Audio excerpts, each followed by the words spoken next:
there are concerns an 11th weekend of protests in Hong Kong could become more violent as pro-democracy activists gather on the streets.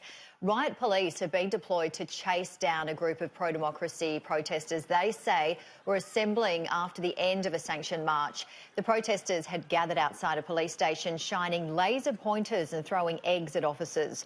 The Chinese Communist Party has threatened to intervene in the unrest, comparing the demonstrators to terrorists and massing military forces at the border.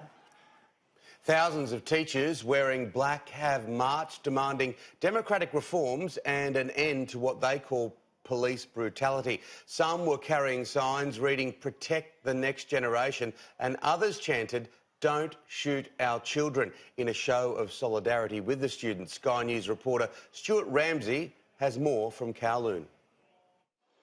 Another standoff, protesters and riot police for another weekend testing each other.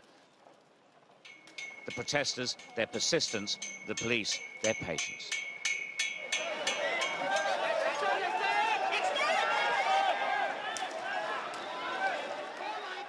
Eventually, the police patience ran out.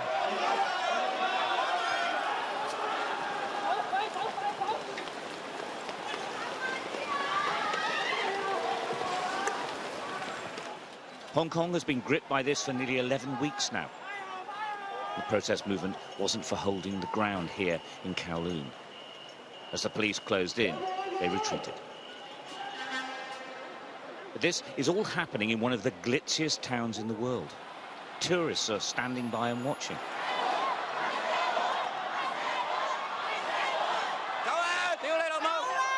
Locals, not protesters, even hassling the police.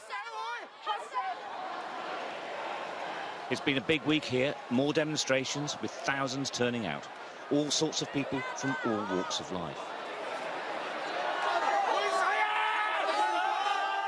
After the two-day closure of the international airport and the violent scenes that followed the sit-in there, the movement wanted to show it could still get people to turn out, even though they've been criticised. They all know Beijing is watching this super closely.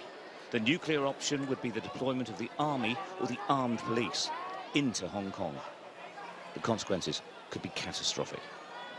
We are all afraid, but it's the consequence we have to take in order to get what we want. But so we expect there will be risks or something like that, yeah. This crisis that started over an extradition treaty with mainland China has now turned into a full-on debate about the relations between the two and even the nature of democracy in this former British colony. A massive demo is planned for Sunday, organised by a group who last time got 2 million people on the streets. It's unlikely to be that size, but it is probably going to be big. The problem for the protesters, though, is that neither the Hong Kong government or Beijing are showing any sign of listening. Stuart Ramsey, Sky News, Hong Kong.